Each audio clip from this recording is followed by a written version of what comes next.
Hey AC Sports fans, welcome to an epic journey through the life and lore of one of Dota 2's most stylish and enigmatic heroes, Pangolier. Today we're diving deep into the story of Dante Panlin, the dashing swordsman from the legendary Nivan Gallants. His quest for adventure and the ultimate duel has left an unforgettable mark on the world of Dota 2.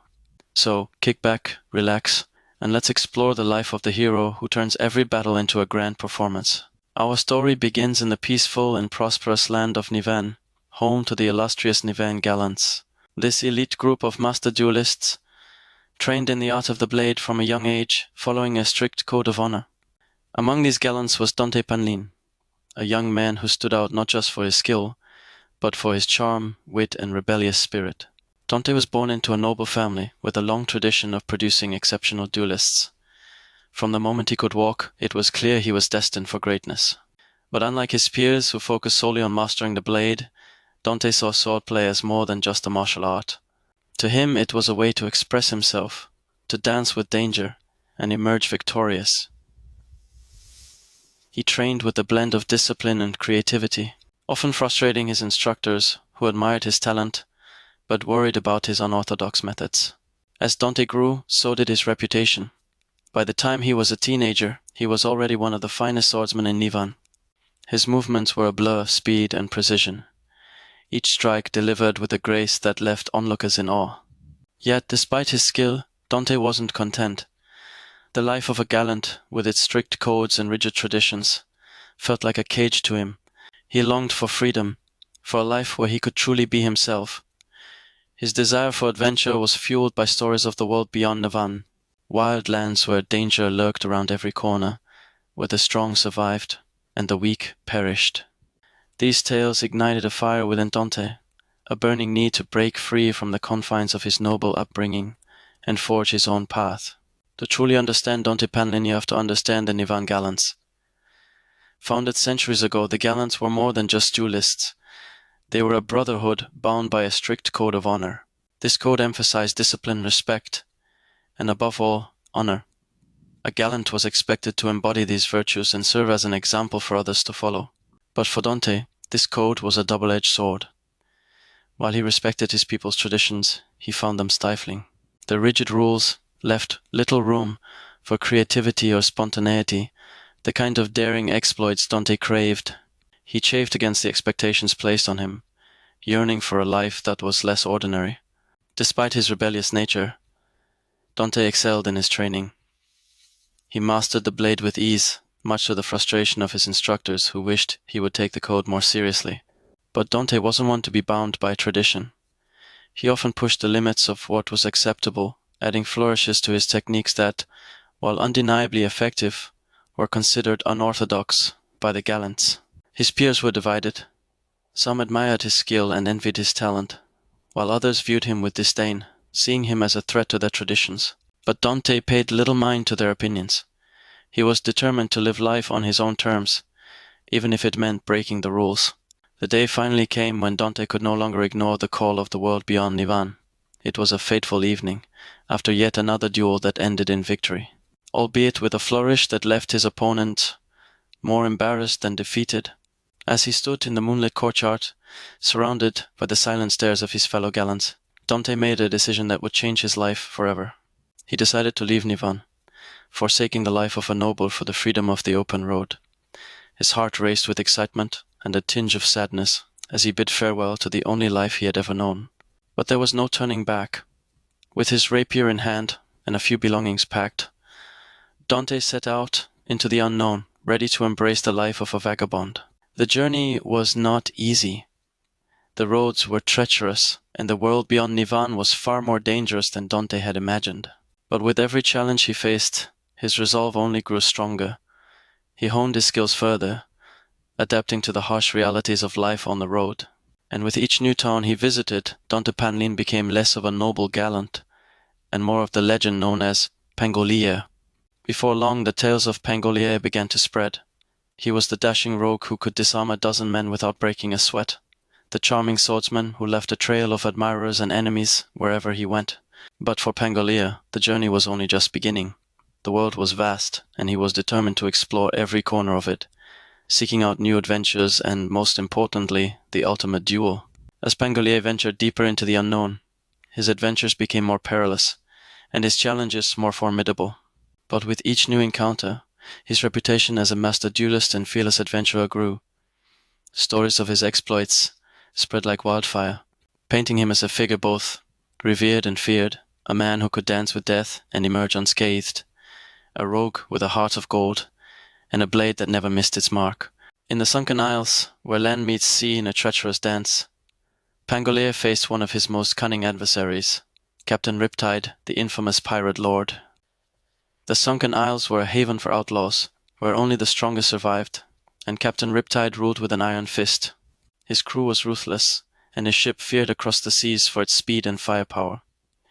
When Pangolier arrived in the Sunken Isles, he was met with suspicion. The pirates there respected only strength, and many sought to challenge the newcomer.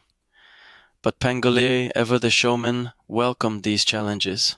He disarmed his foes with ease, his rapier a blur of silver in the dim light of the pirate coves. But it was the duel with Captain Riptide that would become the stuff of legend. The duel took place on the deck of Riptide's ship, under a sky darkened by storm clouds. The sea churned beneath them, and the ship rocked violently with each wave. But neither Pangolier nor Riptide was deterred. The pirate lord was a giant of a man, his strength unmatched by any in the Isles. But Pangolier's agility and skill were more than a match for brute force. The duel was fierce, each strike of their blades accompanied by the crash of thunder and the flash of lightning. The crew watched in awe as Pangolier moved with the grace of a dancer, dodging Riptide's powerful blows and striking with pinpoint precision. The battle raged on, each combatant pushing the other to their limits. In the end, it was Pangolier's cunning that won the day. Using the ship's rocking to his advantage, he timed his final strike perfectly, disarming Riptide and sending his blades skittering across the deck. The pirate lord, defeated but impressed, bowed to Pangolier, acknowledging his superior skill. From that day forward, the pirates of the Sunken Isles spoke of Pangolier with a mix of fear and respect, his legend growing with each retelling. But for Pangolier, the victory was just another step on his journey. He left the Sunken Isles as he had arrived, alone, with only his rapier and his wits to guide him. The road ahead was long, and many more challenges awaited him. But Pangolier was undeterred. He knew that the ultimate duel was still out there, waiting for him, and he would not rest until he found it. From the Sunken Isles, Pangolier journeyed to the Mistwoods, a place of ancient magic and lurking dangers. The Mistwoods were a vast, tangled forest where few dared to venture. It was said that the woods were alive, that they whispered secrets to those who could hear them, and that ancient beings prowled the shadows, waiting for the unwary. Pangolier entered the Mistwoods with a sense of excitement.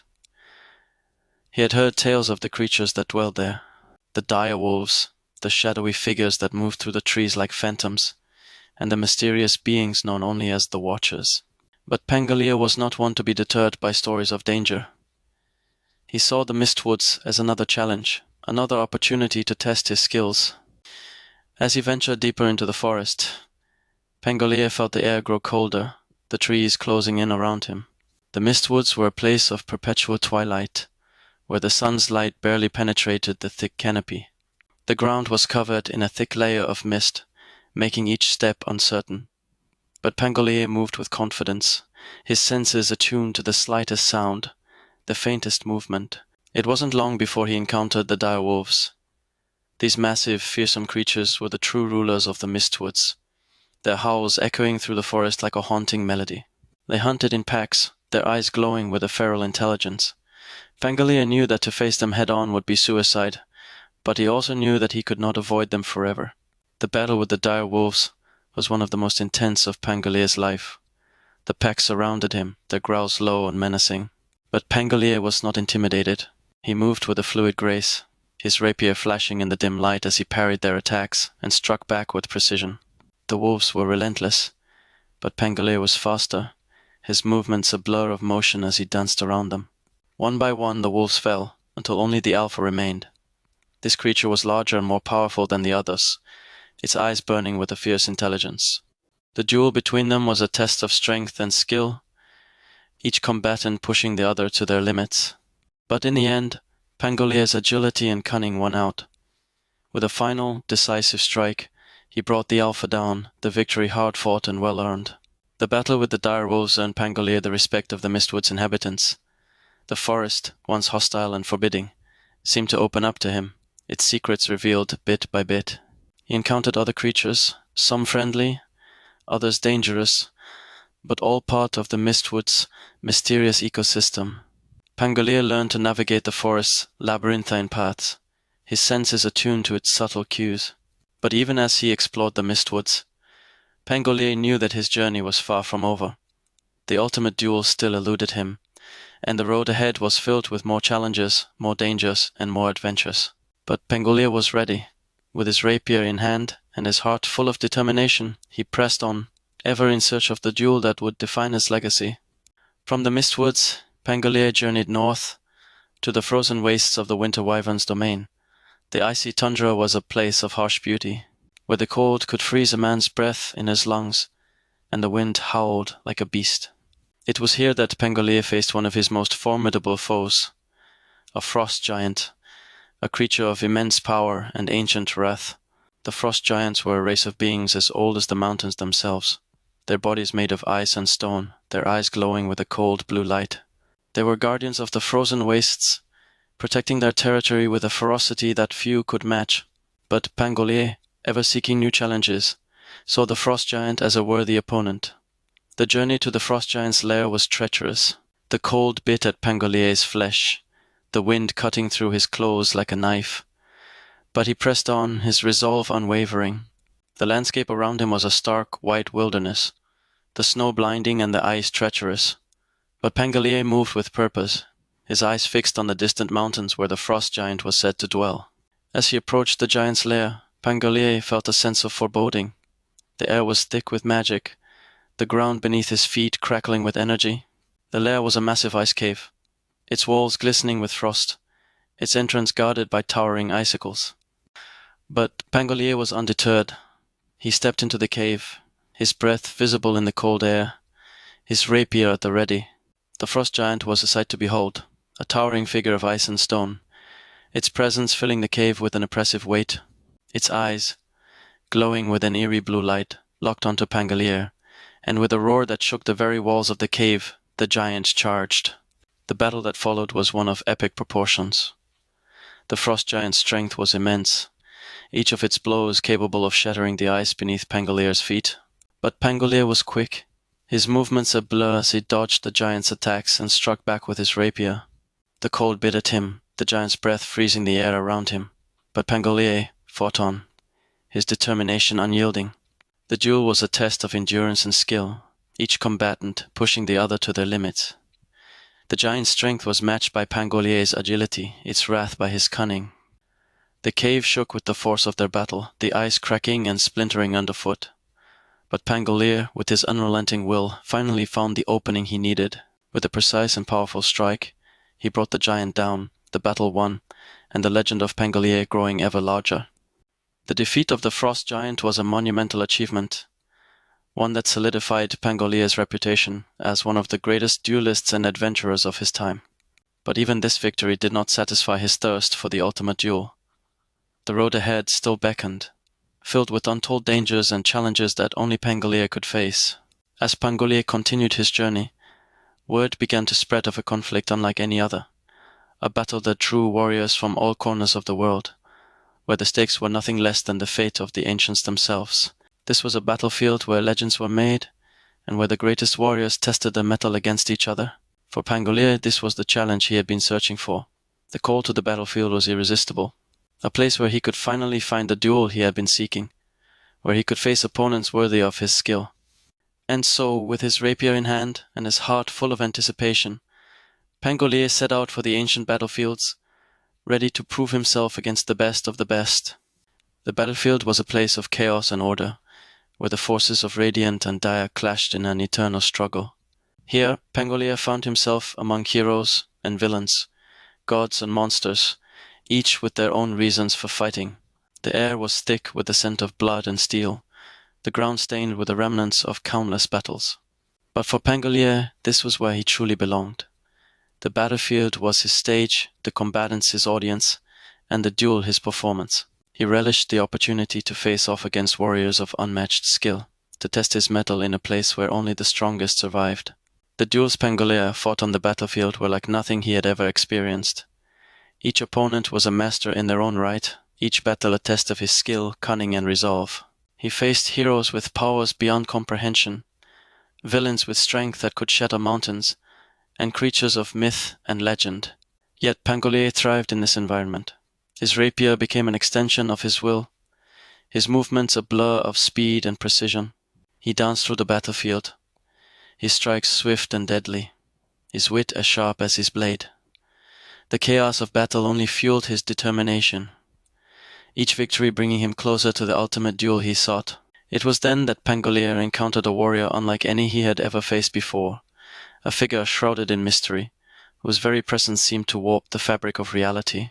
This warrior, known only as the Eternal Blade, was said to be the embodiment of the duel itself, a being who had fought and defeated every opponent who had ever challenged them. The Eternal Blade was the duel that Pangolier had been seeking all his life, the final test of his skill and resolve. The battlefield fell silent as the two warriors faced each other, the air thick with anticipation. Pangolier could feel the weight of the moment, the culmination of his entire journey leading to this one final battle. But as Pangolier raised his rapier, ready to engage in the duel of his life, something unexpected happened. The Eternal Blade lowered their weapon and spoke, their voice calm and steady. "Why do you seek this duel, Don Tepanlin?" the Eternal Blade asked. "What do you hope to gain from this battle?" Pangolier was taken aback. He had never considered the question before, never truly examined why he sought the ultimate duel. Was it glory he sought? Validation? Or was it something deeper, something that had driven him all these years without him realizing it? For the first time, Pangolier hesitated. The thrill of the duel, the joy of the dance, the satisfaction of victory, these were all part of his journey. But now, standing before the Eternal Blade, he realized that the duel was not the end, but a means to an end. It was the journey, the experiences, the people he had met that mattered. The duel, in the end, was just another battle. With a smile, Pangolier lowered his rapier. "I no longer need this duel," he said. "I have already found what I was looking for." The Eternal Blade nodded, a knowing look in their eyes. "You have learned the true lesson of the duel," they said. "It is not the battle itself, but the journey that defines us." And with that, the Eternal Blade vanished, leaving Pangolier alone on the battlefield. The duel that had driven him for so long was over before it began. But Pangolier felt no regret. He had found his answer, and in doing so, he had found peace. Pangolier continued to fight on the battlefield, not for the ultimate duel, but for the joy of the journey, the thrill of the dance. He fought with a renewed sense of purpose, his heart lighter than it had ever been. The warriors who fought alongside him could see the change in him, the calm confidence that came from a man who had found his true path. As the years passed, the legend of Pangolier grew. Stories of his exploits spread far and wide, of the dashing swordsman who could outfight and outwit any opponent, who could turn the tide of battle with a single, well-placed strike. But those who knew him best, who had fought alongside him, knew that Pangolier was more than just a duelist.